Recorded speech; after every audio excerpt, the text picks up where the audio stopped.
My fellow citizens, our President Marcos no longer served the interests of the Filipino people, but rather the interests of his family and his political allies. For over 3 years, we have endured the inadequacies of his presidency, from almost losing Mindanao to secession, to the escalating tensions almost leading us to war, and lastly, to our current problem now. The hundreds of billions of flood control funds stolen. Worst cousin, former House Speaker Martin Romualdez, was implicated in the Senate Blue Ribbon Committee. In relation to that, I have recently discovered a plot where they plan to remove me, the congressman who dared to criticize them on their corruption, from the House of Representatives through the Ethics Committee or through a baseless accusation of crime. And with how much control President Marcos and his son, House Majority Leader Sandro Marcos has over Congress, I believe they will succeed soon. And that is why, with the limited time I have, I will use the position granted to me by the people to call for his removal from power. Just like how we removed the late dictator Ferdinand Marcos Sr., we shall also remove this president that has betrayed our country. I am no longer concerned about whatever I must sacrifice. If I am to be killed, then I shall die fighting. If I am to be imprisoned, then I shall fight from the confines of my cell. If I am to be defeated and forgotten, then I shall entrust this burden onto the next generation. With Defense Secretary Gibo Chidoro bringing our country closer and closer to a war with China, I am uncertain of our future, but there is hope. Armed Forces of the Philippines, Philippine National Police, and Philippine Reserve Forces, along with all the citizens who dream of a better future for our country and our descendants, join our call to invoke our democratic right to have our voices be heard. Let us call upon people power and create a better Philippines that our children will be proud of. Starting October 12, 2025, we shall work towards freeing our beloved country from the hands of the greedy and corrupt. Long live the Philippines, long live the Filipino people. My fellow citizens, our President Marcos no longer served the interests of the Filipino people, but rather the interests of his family and his political allies. For over 3 years, we have endured the inadequacies of his presidency, from almost losing Mindanao to secession, to the escalating tensions almost leading us to war, and lastly, to our current problem now. The hundreds of billions of flood control funds stolen.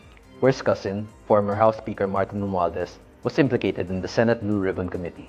In relation to that, I have recently discovered a plot where they plan to remove me, the congressman who dared to criticize them on their corruption, from the House of Representatives through the Ethics Committee or through a baseless accusation of crime.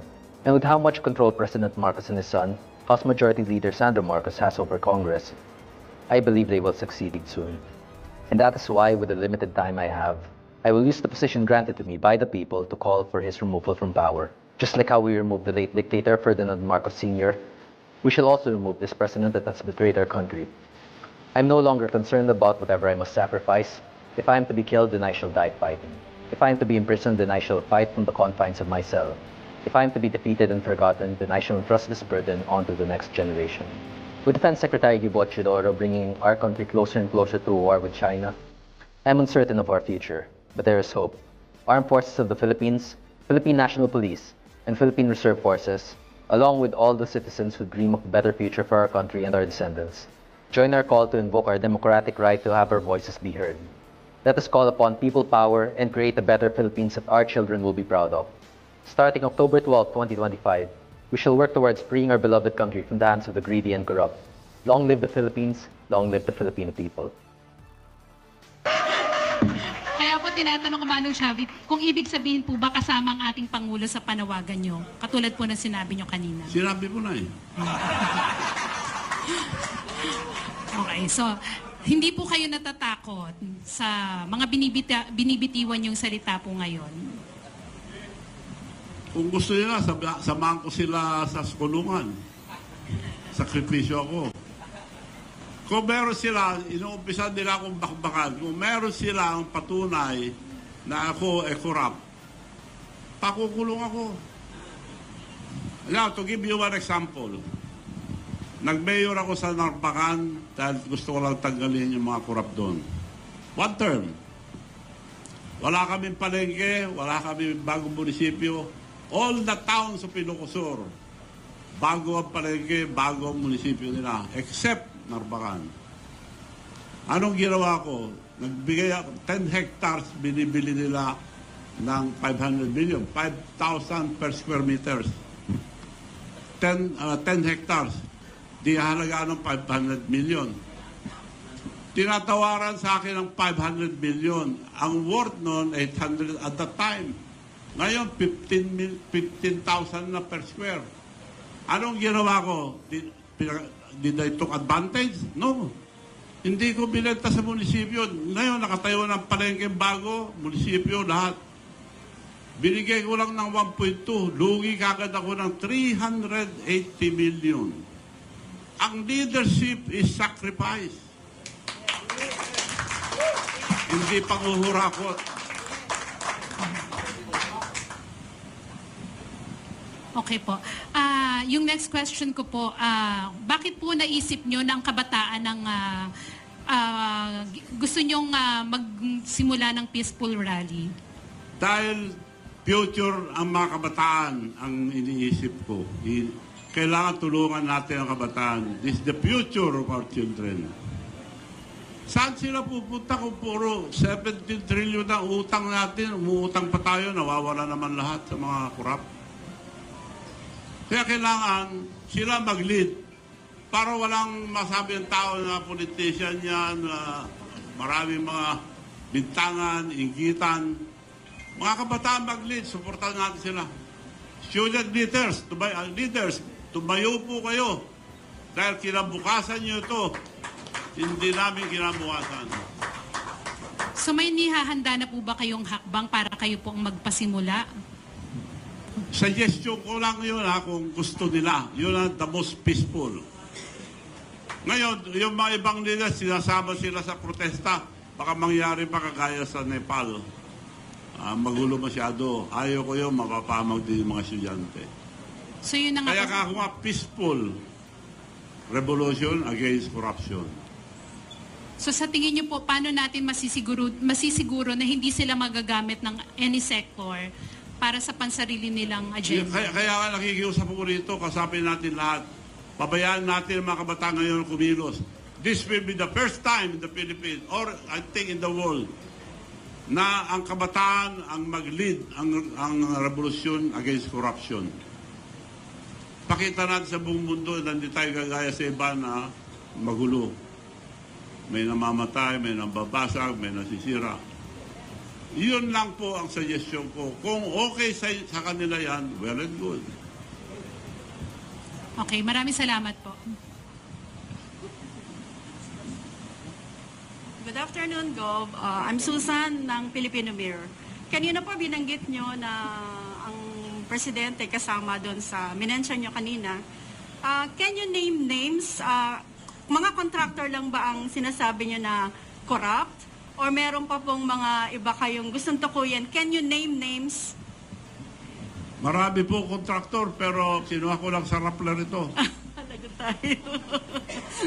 At maraming listahan, minention ko lang yung Ilocos Norte dahil Tigaron po ang presidente natin.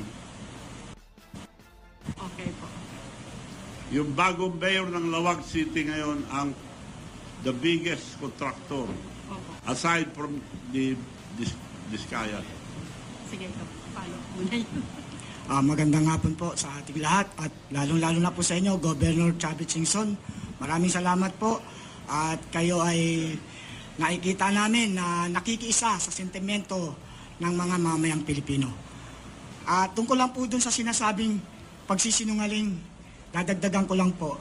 Maliwanag po ang pagsisinungaling ng ating Pangulo dahil dun sa binanggit niya po na 5,500 na flood control project na natapos na at marami pang kasunod. Subalit ang Panginoon po ang nagpahayag na talagang wala pong natapos. Yun po ay isang kasinungalingan po na hindi niya na-verified. Kaya tama po ang sinabi niyo na napakasinungaling po talaga. At tungkol naman doon sa sinasabi na kung kasama ba ang Pangulo sa korupsyon, kitang-kita naman po. Dahil unang-una, ang lahat ng nagaganap na ito, imposibleng walang kinalaman ang ating head of the state. Dahil siya po ang pinakamataas na tao sa ating bansa, dapat po lahat ng nagaganap bilang competent leader ng ating bansang Pilipinas, dapat po talaga ay alam niya ang nagaganap at nangyayari. Katulad nga po ng 250 na congressman na pumirma, imposibleng hindi niya alam dahil alam niya po na ang anak niya ang nanguna rito. Yun lamang po. Maraming salamat po. Mukhang tama po kayo dyan. Ang budget, iuutos ang presidente sa DBM. DBM gagawa ng project upon the instruction of the president. I-re-review muna, magre-review dyan, presidente. ipapasa niya sa Kongreso at Senado, mga kasama niya lahat. Sino hindi sumusunod dun? Ngayon, bibintangan niya ibang tao. Alam niya lahat yan eh. Kaya may Alzheimer kako dahil minensyon niya yung graft and corruption sa flood control. Kasama siya, nakalimutan niya eh.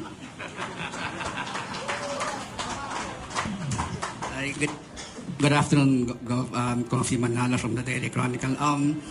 Na may nakausap na po ba kayong mga student leaders or student organizations to spearhead this youth-led movement? Wala pa. Nababasa ko lang. Nababalitaan ko lang na kumikilo sa mga estudyante. Narinig ko lang nagsalita sila. Dapat sila ang mag-lead dito, hindi tayo. And how do you envision this this youth-led movement kung sakasakaling may tumugo sa panawagan ninyo na pangunahan ng kabataan ang revolusyon sa pamagitan ng huwag pagdalo sa mga eskwelahan? Paano niyo po ito nakikitang ma-execute ng mga kabataan? Well, future nila ito eh. So are you calling for boycott yun ang of... future nila. So sila bahala. Kung ayaw nila, sila maapektuhan. So are you calling for Kung total boycott? kung hindi hinto itong korupsyon, sila apektado. Wala silang kinabukasan. Kaya dapat sila ang kumilos mismo para hindi mabahiran ng mga politika. So yung pong boycott ng mga estudyante sa eskwelahan, sa pagdalo sa eskwelahan nila, sa paaralan should be continuous habang hindi bumababa yung mga corrupt sa pamahalaan. Suggestion ko lang yun para peaceful. Walang gastos pa. Lalaban tayo, dog ang tawag ko dyan. Binabayaran sila para sirain ka. And one final clarification, dahil sinama niyo sa panawagan na pagbaba sa pwesto si Pangulong Marcos na kasama sa mga involved sa flood control projects na yan. So nangangahulugan po ba na sinasabi niyo rin na si Pangulong Marcos ay involved sa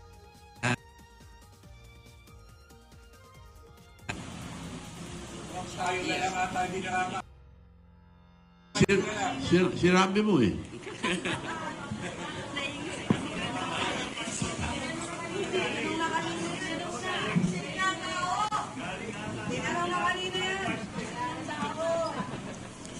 Sir, magandang hapon. Ralph Ubina po ng GMA-DCWB. Bakit po natin kailangan na isangkalan yung edukasyon ng mga kabataan para sa paglaban sa korupsyon? Kung ano bang assurance natin na pag hindi sila pumasok sa kanilang mga eskwela ay mawawala yung korupsyon? Hindi yun ang sinabi ko. Wag silang pumasok hanggang di bumababa yung mga opisyal natin na korap. Kung maawa sila sa mga estudyante, mga kabataan, dahil pinaglalaban din ang karapatan nila, kasalanan nila. Para di mahirapan ng mga kabataan, ng mga estudyante, umalis na sila dyan. The soonest possible time, ASAP. Pero gaano katagal yun, sir? Habang nakaupo sila, nahirapan ng mga kabataan, mga So, sa tagal po ninyo sa politika, sir, may nakita na ba tayo na bumaba sa pwesto dahil sangkot siya sa korupsyon, sir?